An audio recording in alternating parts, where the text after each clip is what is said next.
Biasanya seseorang yang membaca Al-Fatihah atau surah-surah lainnya di Quran, baik dalam salat atau di luar salat, itu terbagi pada dua bagian. Saya ulang, umumnya manusia, umat Islam yang membaca Al-Quran baik dalam salat atau di luar salat, umumnya terbagi pada dua bagian.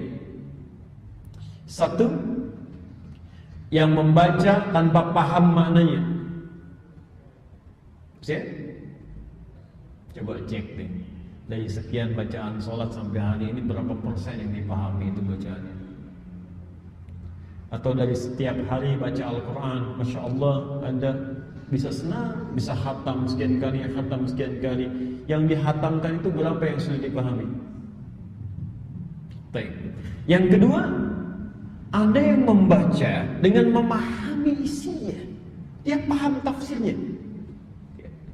Dan yang paling hebat, karena paham isinya ini, maka dia bisa gunakan isinya, kandungan surah-surah yang dia baca di tempat yang dibutuhkan saat dia memerlukannya.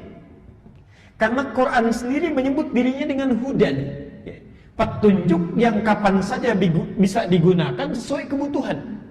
Al-Baqarah 185.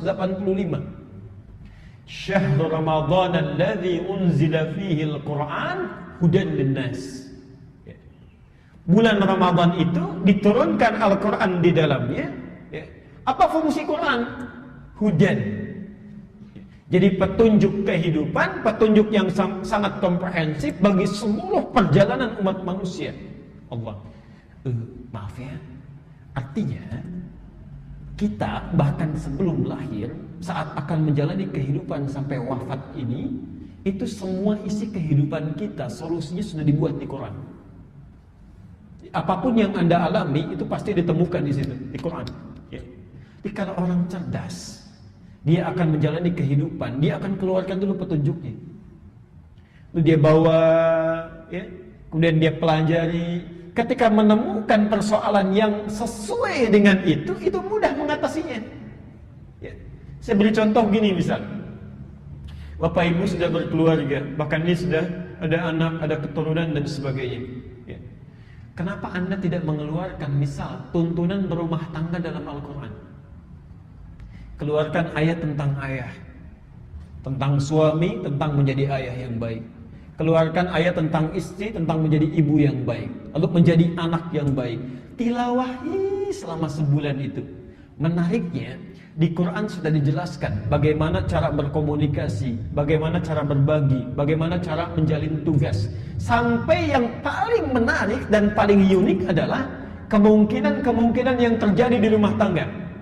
Dari mulai salah pengertian, dari mulai cemburuan, dari mulai ingin diperhatikan, sampai pada persoalan yang paling kompleks. Diatur semuanya.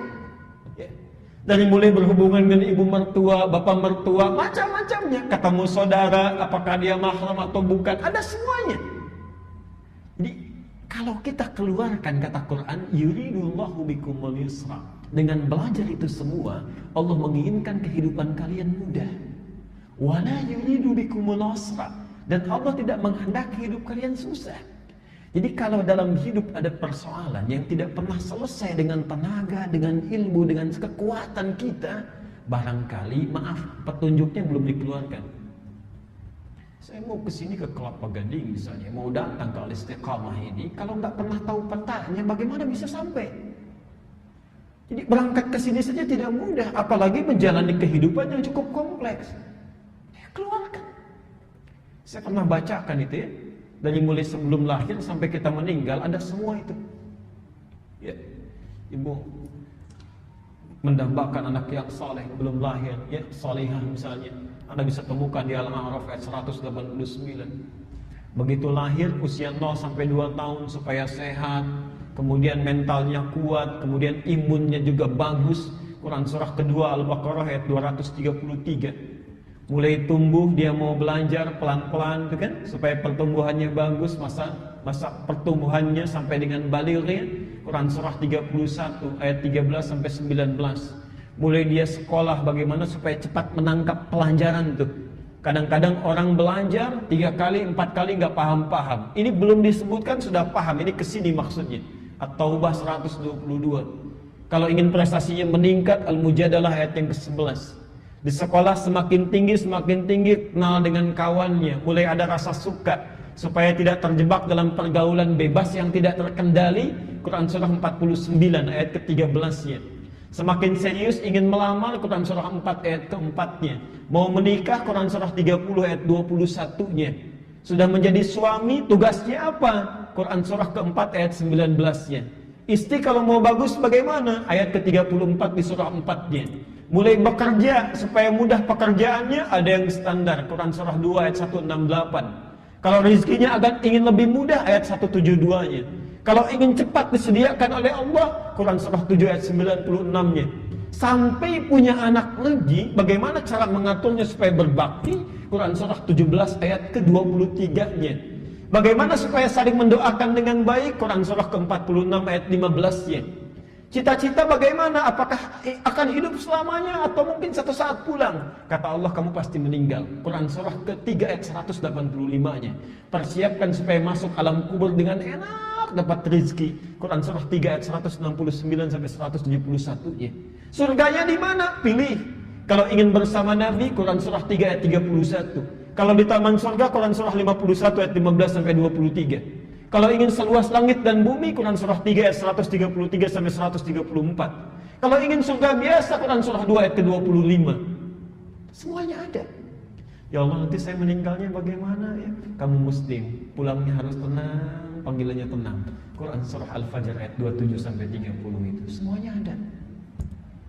Ya Allah, saya sakit, semua sudah hand-up, dokter nggak bisa nyembuhkan. Ada nggak ayatnya? Ada. Quran surah 21 ayat 83 sampai 84. Bahkan sakit biasa pun diturunkan ayatnya sebelum meminta pada yang lain. Quran surah 26 ayat ke-80. Yang jadi masalah, kita tidak pernah tilawahi itu. Coba keluarkan. Anda menjadi ayah, sudahkah menjadi ayah Qurani yang baik? Jangan-jangan merasa jadi ayah yang baik, tapi menurut Quran belum. Keluarkan. Tidak ada salahnya sebulan kita berikan temanya misalnya ya. Bulan ini tentang rumah tangga, bulan besok tentang pekerjaan, bulan besoknya lagi tentang merawat anak, tentang belajar. Enak hidupnya. Demi Allah saya katakan, kalau Anda sudah bisa lakukan ini, maka hidup akan lebih mudah, enak, nyaman, tenang.